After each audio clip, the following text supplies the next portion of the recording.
Gilbert, it is time now for Compas on the NFL.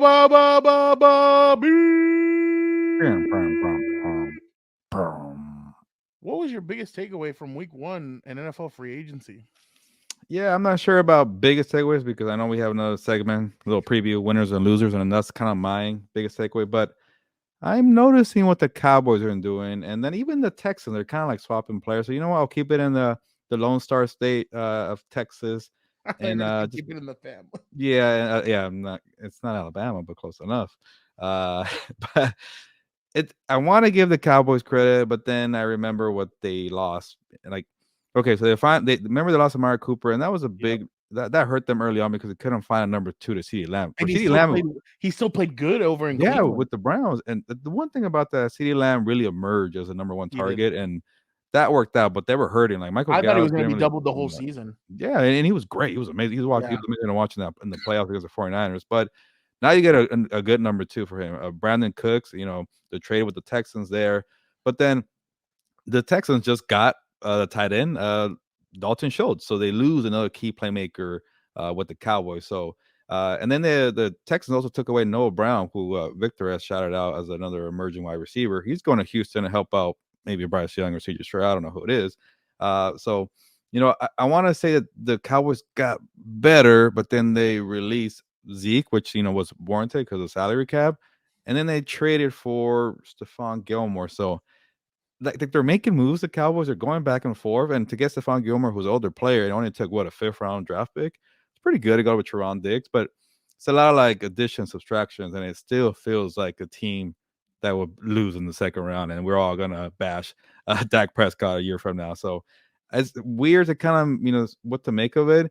But I know we don't really talk Texans. We love to talk Lions here, but Texans have a little nice core going. I think the Nico Ryans is set up to at least improve the roster. And then whichever young quarterback gets there, you get Dalton Schultz as a target.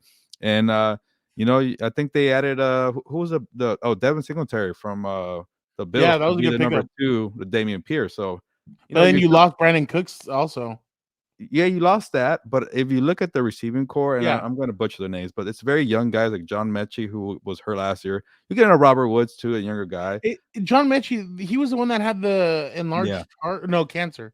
One of I the forget times. what it was, but yes, he was sidelined because of health And concerns. he's supposed to be coming back? Supposed to be coming back, and Oh, then God bless. I remember Nico Collins from a game against the Texans, the Yeah. Chargers, where he burned the Chargers. Yeah, he He's did. also on the roster, and then there was something else. Oh yeah, they locked down their left tackle, Lermy Tunsil. So I think the rookie, whichever one it is, comes in, will be in decent shape. No, they will, and they have some playmakers there. Gilbert, mine is the running back and the linebacker market. Now, there was one outlier for the linebacker, and that was from Tremaine Edmonds. He got 4 years, $72 million. Other than that, Gilbert, Alex Anzalone, 6.25. Eric Kendrick, 6.6. Levante David, 7. Uh, Nothing really to write home about. And you still get Gilbert, you still have free agents like Bobby Wagner, Miles Yeah, Jack, Denzel Perryman, Corey Littleton, Kyle Van Noy. We all saw the season that Kyle Van Noy had last year. He had 6 sacks. He had a bunch of tackles, and he's still a free agent. Then you look at the running backs, Gilbert. The one, I guess, outlier in a sense is Miles Sanders. He got a 4-year, $25 million contract from the Panthers. But David Montgomery, 6. Jamal Williams, 4. James Robinson, 4. This is what they're making per year. Samaj P. Ryan, 3.75.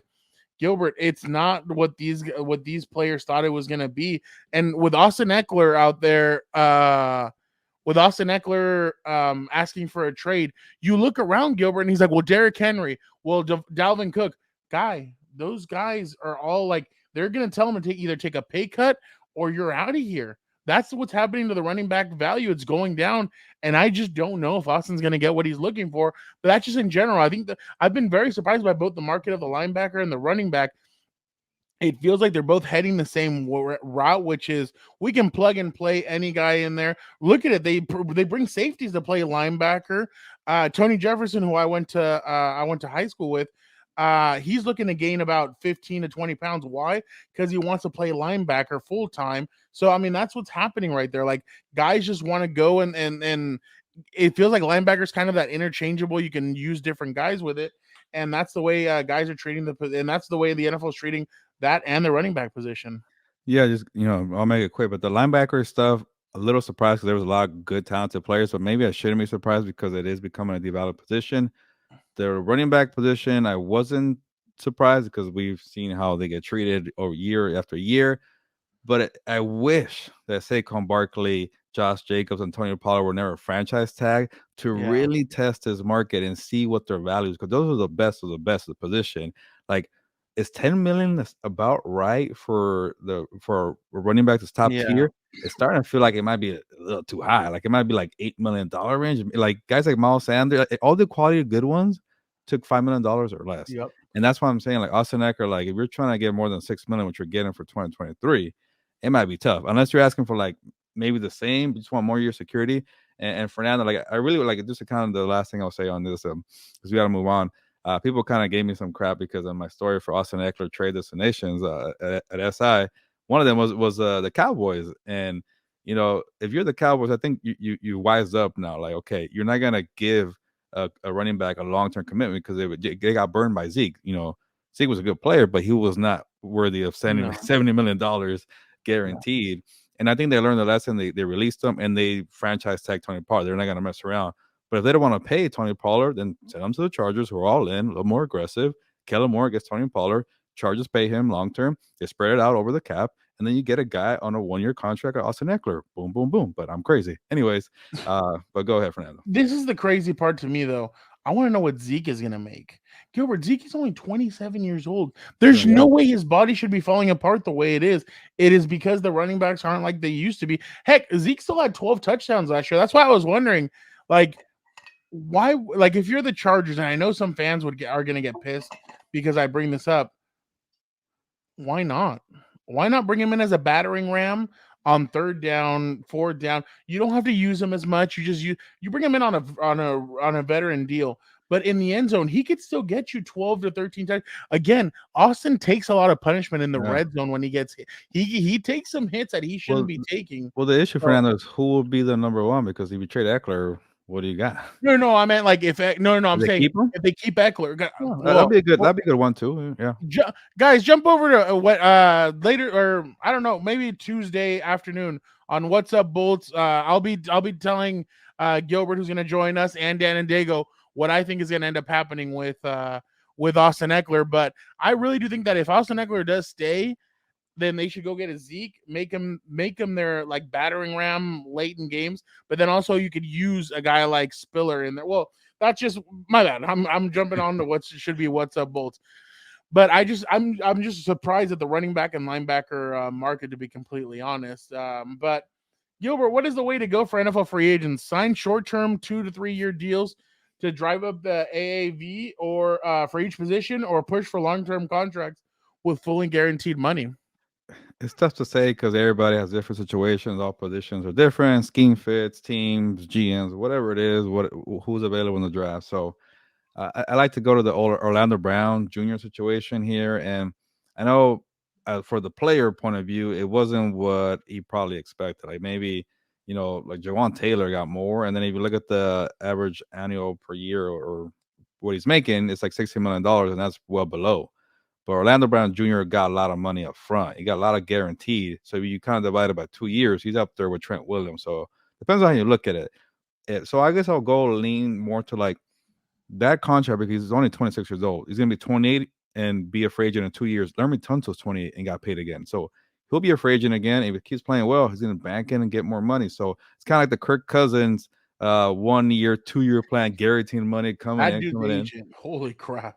And he's getting paid it. And so I think people knock out Orlando Brown, and he stuck to his guns of being left tackle. And the Bengals, who needed to win now, win and gave him some good money up top. So I think situations like that, you just got to really structure it properly. Incentives always help too, stuff like that. So it's complicated in the NFL world, but I like what Orlando Brown Jr. did. Went to a contender, gets a lot of money in 2 years, and then you try it again and see what happens. That's why I'm thinking maybe Lamar Jackson will eventually go that route, like 2 or 3 years, but they are still in a stalemate. I'm with you. It depends on the player and the situation. Like if you're a running back, get your money now, get a long-term deal, get your thing now, because there might not be a or a third contract for you. But like you said, Orlando Brown, I thought was smart with it. I think he understands exactly what route to take. And I'm with you. I really do believe that that's the best way to do it, especially if you're a player like him. I mean, look at Laramie Tunsil. Like you said, like he was with the Miami Dolphins. Then he gets traded to Houston, and then obviously he's been there with Houston. He just got another payday. So, how old is he? Laramie Tunsil. He's like 28, 29. Yeah, I looked it up recently. Man, I think he signed a 3-year deal. He could still maybe even get paid one more time. Probably, yeah. If he does exactly what I think he's gonna do, he could probably in 2 years ask for another contract because it's a 3-year. Maybe after 2, if he's still playing at an all-pro level, I'm sure I want another. it probably has Tyron an out. Smith did that a lot for the Cowboys. Well, Tyron Smith signed a 7-year deal, though. But that's the difference. Tyron Smith is an injury-plagued left tackle who only plays about 9 to 10 games a year. But he signed that 7-year deal or 6-year deal, and he's had that contract there for him, and it doesn't matter if he plays or if he doesn't. But those are like the old school contracts. Now they're all like I think they're out. I'm with you. They're starting to change. 1 year out. So yep, I agree with you. Gilbert, as we enter week 2 of the stare down between the Jets and the Packers over the trade compensation for Aaron Rodgers, how long do you think we'll have to wait until this was resolved? Also, which team do you think has the leverage? Yeah, this is one of my favorite questions here on the rundown. Shout out to Victor Producer. And I'm going to say no team has leverage. I think both teams just want to get it over with, and they're going to have a pissing contest for maybe another week, and they'll get it done sometime in April. And the whole thing about the leverage, I say no team has leverage because they all know what the end result has to be. Because you're the Packers, like you got to move on to Jordan Love. If you're the Jets, you have no other option. Like maybe the draft, but other than that, you set up your roster for that guy, but you'll counter there. And then for the compensation for the trade, I think the stalemate is because of the first round pick. Nobody wants to lose that battle there. So I think you got to do one of these tricky ones. Like, okay, Jets say, hey, Green Bay, you get a second round pick. That's pretty good. But say Aaron Rodgers wins an MVP or the Jets get to an AFC title game, it becomes a first round pick and it's like a back end one. It's like 28, 29, 30. And then call it a day. I think that's going to end up being the case there. If I'm the Jets, I put sunglasses on and I tell the Packers, there's another team out there that we could help, that we could take their quarterback, that we could trade for their quarterback. It's not who you think I'm thinking of.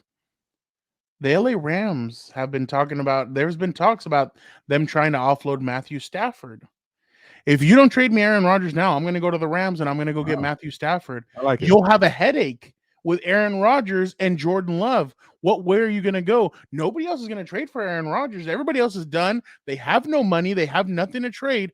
I'll go get Matthew Stafford, pluck him over here, and I'll send the Manhattan MILF Hunter down to LA. He can be the Manhattan Beach MILF Hunter down there. And wow. And did you write this one down before? No, I don't. It all comes up here. But I go get Matthew Stafford, who's won a Super Bowl. He won it recently. There's weapons out there. You have a better offensive line. He could go out there and maybe win me a Super Bowl. So you better hurry up, because if not, I can go. There's other options for me. It doesn't necessarily have to be you. I know it's a little far-fetched scenario, but now that I'm playing this game, I feel like Sean McVay will take it on. I was like, okay, Zach Wilson, I'm going to, turn you around. I'm going to add another feather to my cap because I'm this wizard offensively. So I can see it. Yeah, so I'm telling you, like, there's other choices out there. And if the Jets are smart, I would start playing chicken with these guys, because first round draft pick, get out of here.